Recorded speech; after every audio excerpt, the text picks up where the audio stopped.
I stood at the edge of the room, the applause thundering around me like a cruel joke.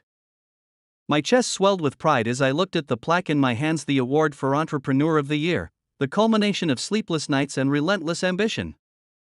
But as I turned to face the audience, my wife, Emily, stepped up to the microphone, her smile as dazzling as it was deceptive. "Thank you all for being here tonight," she began, her voice smooth and commanding, "and thank you, especially, to my husband, a man who proves every day that hard work can overcome even the most limited potential." Laughter rippled through the crowd, but my stomach sank. She paused for effect, then added, "Of course, I couldn't have done it without the support of someone who truly believes in me. Someone who's been by my side every step of the way." Her eyes flicked to the corner of the room, where my business partner, James, sat smirking.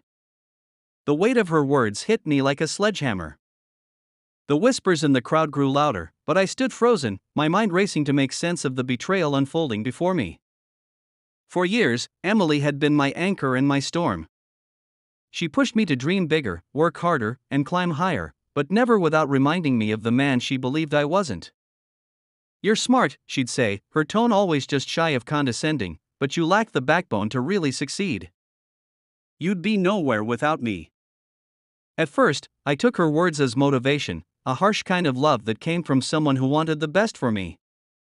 But over time, they began to erode something deep inside me, leaving cracks that I ignored in favor of building the empire we both claimed to want. Tonight was supposed to be the pinnacle of that empire. My tech startup had gone from a struggling idea in our garage to a multi-million-dollar enterprise. This award was proof that I wasn't the weak man she so often insinuated I was. And yet, in front of an audience of peers, investors, and friends, she turned my moment of triumph into a public reminder of my inadequacies, and worse, she did it with James, the one person I trusted implicitly, as her silent accomplice. As her words lingered in the air, the laughter of the audience echoing in my ears, I felt something inside me snap. The humiliation was suffocating, but beneath it, another feeling began to stir, a dark, unyielding resolve. I had spent years bending to her expectations, trying to prove my worth to someone who had no intention of ever seeing it. But that ended tonight. I excused myself from the stage, my movements deliberate, my mind already racing with plans. I didn't know the full extent of their betrayal yet, but I didn't need to. Emily had always called me weak, but in her arrogance, she'd underestimated the man I could become when pushed too far. Tonight wasn't the end of my story, it was the beginning of hers.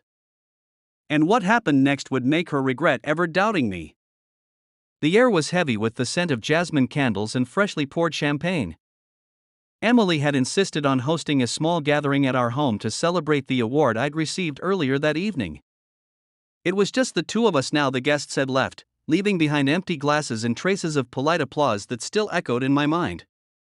She leaned casually against the kitchen counter, her sequin dress catching the soft glow of the pendant lights. I was loading the dishwasher, my fingers trembling slightly as the evening's events replayed in my head. The humiliation, the laughter, James's smug grin, all of it clung to me like a second skin. "You're awfully quiet," she said, her tone light, but her words carried an edge I couldn't ignore. "I hope you're not upset about the speech. I was just having a little fun. You take yourself so seriously sometimes." I closed the dishwasher with more force than necessary, the clatter of plates startling us both. "Fun? That's what you call undermining me in front of everyone?" My voice was steady, but I could feel the heat rising in my chest. "Do you have any idea how that made me look?"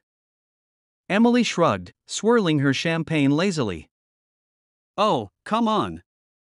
Don't be dramatic. Everyone loves a bit of self-deprecating humor. It's charming." "Humor?" I repeated, my voice rising.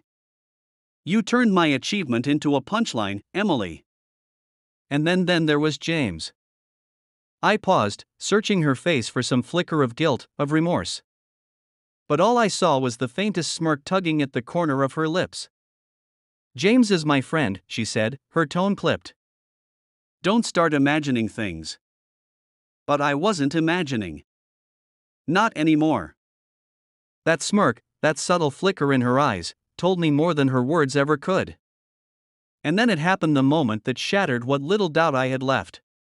Her phone, resting on the counter beside her, buzzed. She glanced at it instinctively, her expression shifting for the briefest of moments. I didn't mean to look, but my eyes caught the screen. The message was short, but it might as well have been a dagger to my chest. Can't stop thinking about you. Tonight was perfect. Emily saw me looking.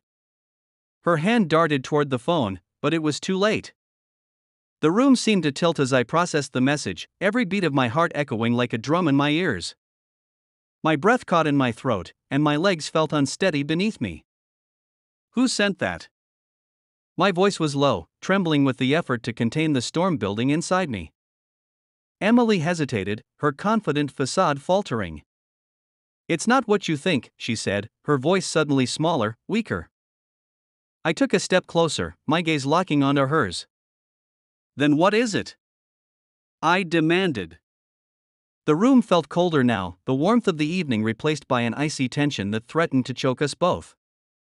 She didn't answer. Instead, she crossed her arms, her lips pressing into a tight line. That silence told me everything I needed to know. In that moment, something inside me shifted. The man who had once sought her approval, who had swallowed her barbs and endured her condescension, was gone. Replaced by someone she had never seen before.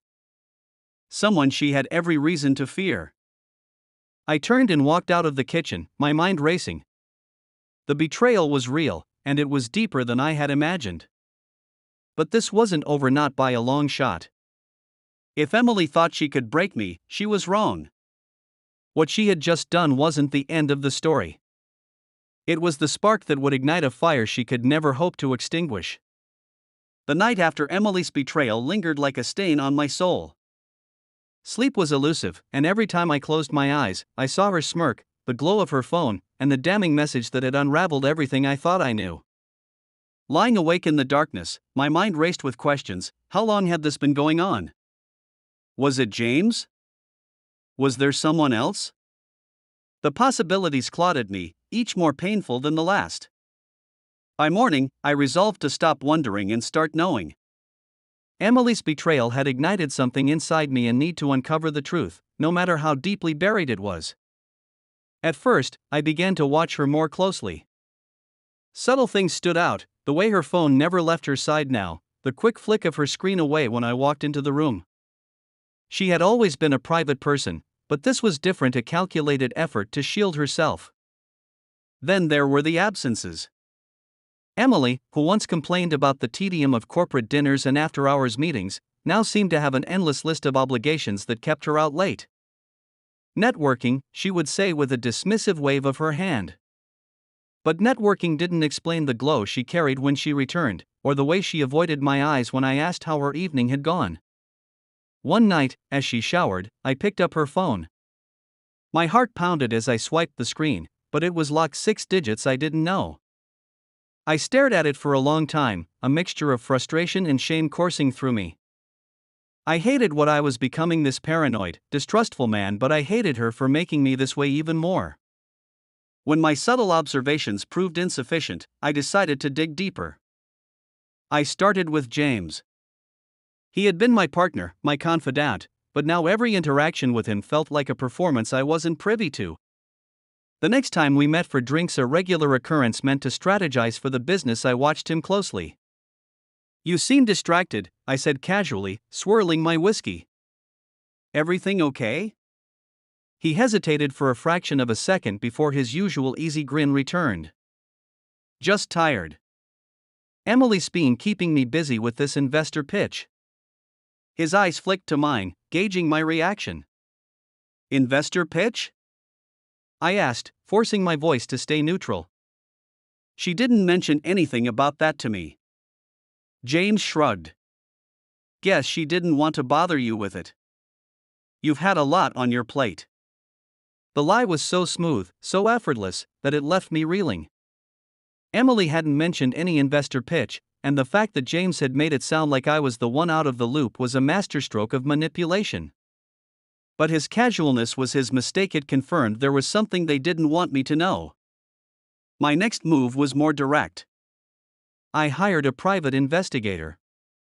It felt dramatic, like something out of a soap opera, but I needed answers, and I didn't trust myself to find them alone. The investigator was efficient, professional. He didn't bat an eye when I told him what I suspected. "Give me a week," he said. "Maybe less."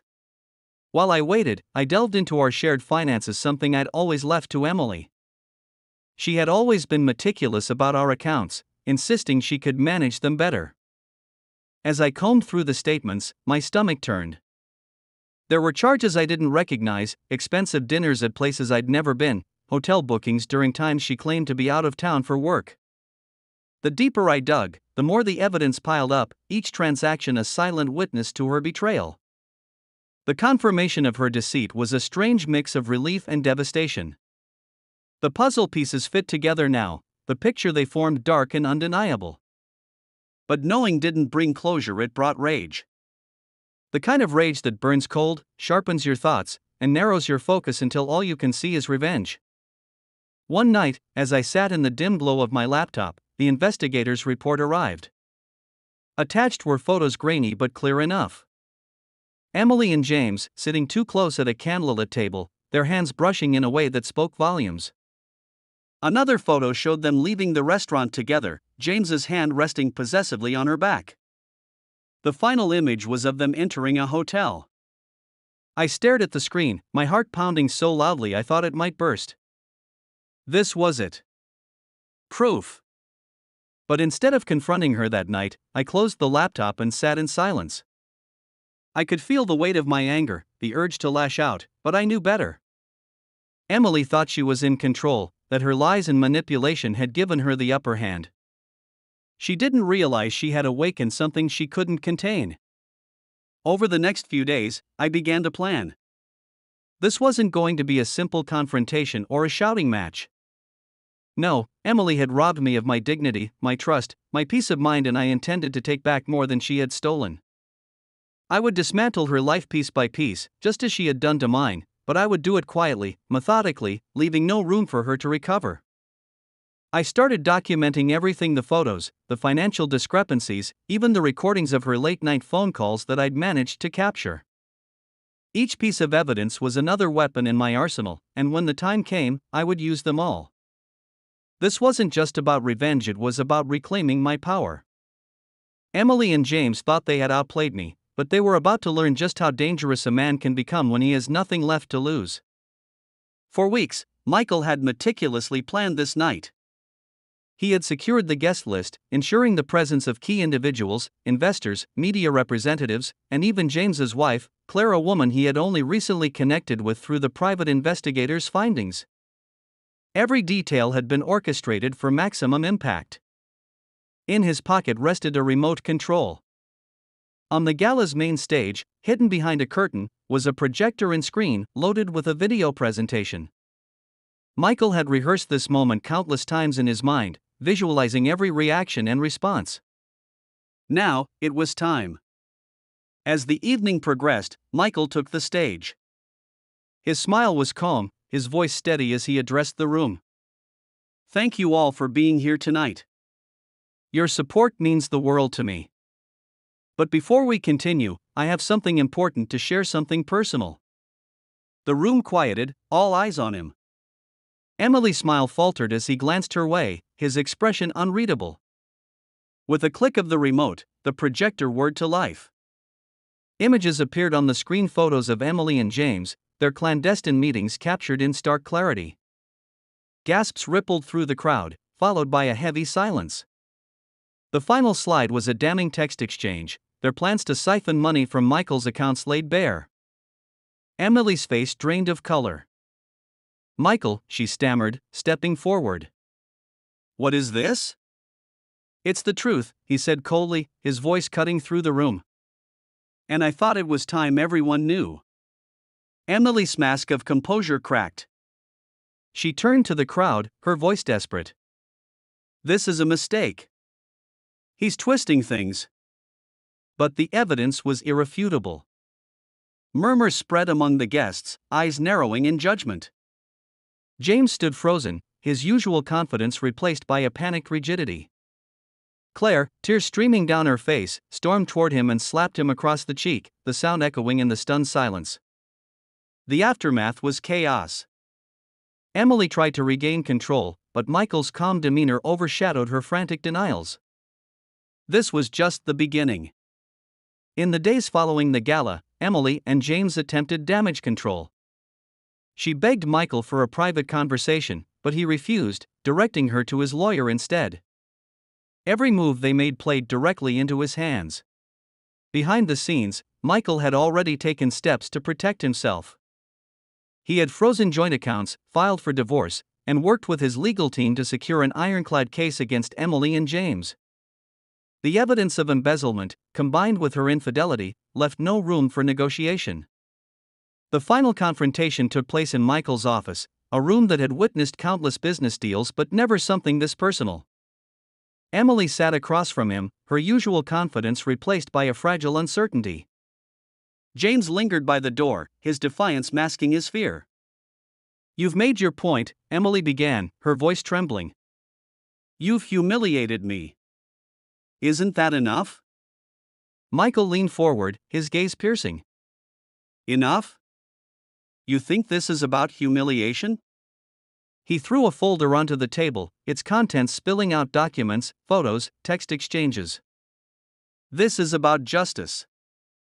About taking back what you stole from me." James scoffed, stepping forward. "You can't prove anything in court." Michael's smile was ice. "Can't I? The accounts you siphoned money into? They're already flagged by authorities. The private investigator I hired? He has a sworn affidavit. And the prenup you both thought didn't matter? It ensures Emily walks away with nothing." Emily's breath hitched, her composure unraveling further. "Michael, please," she whispered, her voice breaking.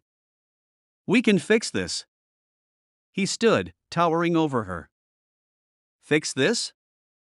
The only thing I'm fixing is the mess you two made of my life. You underestimated me, Emily. Both of you did.